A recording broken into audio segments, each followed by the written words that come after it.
Good morning, everyone. I hope everyone's doing well. You're probably wondering why there isn't that much footage to upload from yesterday, and the truth is, I wasn't up there very long. That's the honest truth, because I don't like bullshitting people. I feel like it leaves a bad taste in my mouth. And I'm not talking about the accidental sipping of, 3-month-old fucking milk. That was awful. Anyway, the fact of the matter is, I was up at London around 10 o'clock. There was a live stream I did outside Blackfriars Station. I was definitely down there. There were a few people I even talked to whilst I was at the event. I think somebody even recognised me from up there. But the truth is, I only stayed until around, it was either 2 or 2:30 or something like that.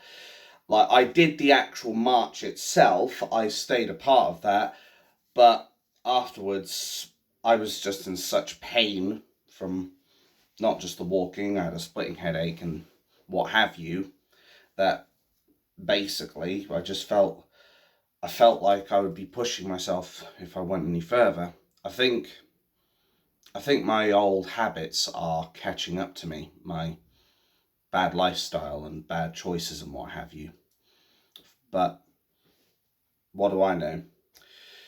But from what I understand, there were police reports there was 3 million people up at the Unite the Kingdom movement.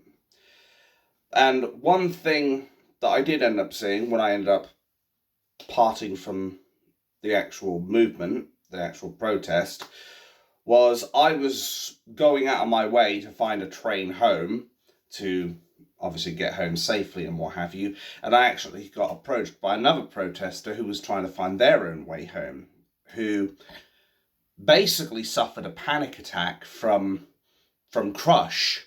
There were so many people up there that were just confining everyone into a really tight spot. Excuse me. That basically she ended up having a massive panic attack and she couldn't take it, which, fair play, if you can get out of that situation, more power to you. I do wish that I'd stayed there longer, quite frankly, because I've been able to stay at these Tommy Robinson protests until at least 4 or 5 o'clock or something like that. I don't like to stay ridiculously late, as I want to make sure I get home safely. But there are things I need to report on that are from other stations and other channels. Sorry about the noise in the background, microwave, having some food. Anyway, some of the things that I need to mention is that at one point, apparently from what I understand, there's an allegation that the police actually tried to cut off a number of protesters and basically try to driving down the wrong route of the protest, try to divert them away from the main group, then kettle them and effectively try to stop them from going anywhere. Well, the English patriots were having none of it. They decided they were going to push through. So they literally started basically overwhelming the police. They didn't use violence. They didn't go up to them and start giving a left or right hook in the face. No, they just pushed through the police lines because patriots have had enough. They're sick and tired of the same kettling tactics from the oligarchy's stormtroopers. They are sick and tired of being controlled by police that are meant to serve the crown but only serve the government. They're sick and tired of the police constantly doing this two-tier policing where they are more than willing to obstruct patriots, but when it comes down to the plasticine lot, kid gloves. That's the thing. People are not taking this anymore. They are not going to take this anymore. We are not asking you, British police, English police, Metropolitan police, or whatever the fuck you want to call them. We don't expect you to kiss our ass, but we do expect you to treat us with a little bit of respect. And if you're not willing to respect us, you can't be surprised if the people take matters into their own hands. Quite frankly, you should be thankful they didn't get violent, because they had every potential to.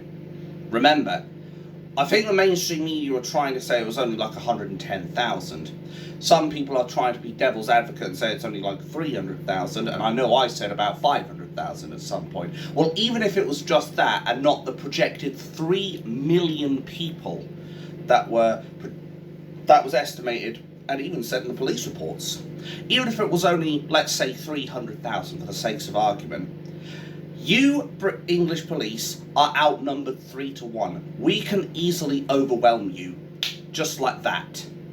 Never forget that. We are done fucking around with you lot. Remember, you're meant to serve the people, not the government. You're meant to do your job and keep the peace, not try to agitate it, like some of your people did when they pulled out the batons, even though there were people who were just shouting and nothing more. One guy was quite lucky that the cops got bad aim as bad aim as a stormtrooper, and he ended up hitting a traffic light post. Well, he is a fucking post, let's face it. Anyway, the fact is, if the police really have decided to do this, and the mainstream media tried to go ahead and say, we agitated the cops, we attacked the police, and now there's the evidence to prove that the opposite was true,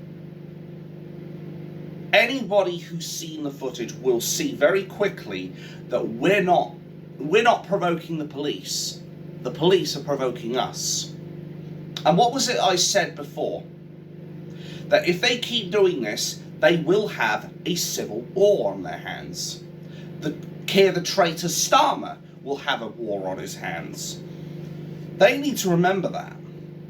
We are not going to sit here while a dictator runs this country into the ground. And if the traitor Starmer won't resign, which, let's face it, he won't, because dictators never do, then we will drag him out of 10 Downing Street, kicking and screaming if we have to. But we are not going to let this man destroy our great nation by importing the third world, getting his police to attack patriots, and effectively try to cage us in an area so that we can't be with the rest of the group. But of course the mainstream media won't tell you this. You know the drill, folks, because say it with me. It doesn't suit the narrative. But when does it ever? When does anything we do suit the oligarchy's narrative?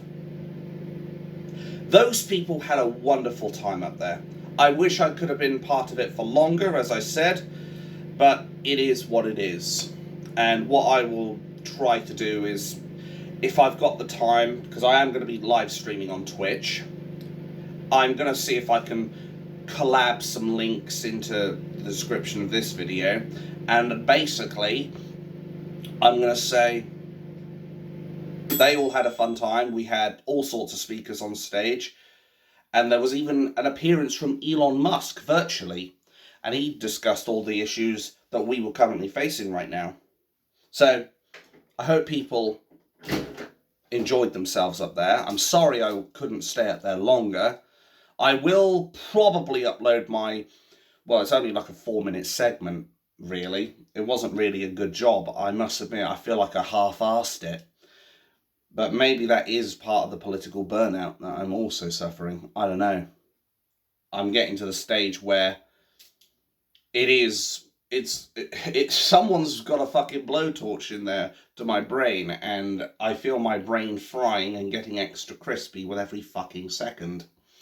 But I just thought I'd report on that and basically let you know what's going on with that. Sorry I couldn't stay longer, can't stress that enough. I did at least go, and I actually made myself more out of pocket than I realised, because I didn't realise that weekends are off-peak all the time, so I'm paying an extra 70 fucking quid for a ticket I don't fucking need. So, like, I don't know what to say anymore, because I really do want to be part of getting the country back. I really do. but it's very, very difficult in my current frame of mind. Maybe I really do need to take a few months away from all the politics, all the treachery, all the tomfuckery that's going on in this country. I don't know. It could be anything. But I just thought, I can't just leave you guys in the dark about yesterday, so I'll let you know how it went. And even though it might hurt me to say some of the shit that I've said about myself, because it obviously doesn't make me look good, number one, and number two, it does hurt my my pride, as it were, when I feel like I let myself down, quite frankly. But I hope those that did go had a good day. I do think this is the start of a revolution. But I will say this on a final note. I think the cold, bitter truth is, I think peace or resolution's not going to work. I want it to. I can't emphasize that enough. I want it to be peaceful, how it ends. But I think realistically, I think something's going to happen before then. Whether it's one of our own children gets killed, whether it's one of our patriots gets killed, whether it's Islam decides to go and blow up another concert or whatever, because we know how tolerant they are. Like, I don't know what's going to happen. I don't know how it's going to kick off. But what I do know is that peaceful resolution is going to become very soon no longer an option. And when you make peaceful resolution impossible, as John F. Kennedy says, you make violent revolution inevitable.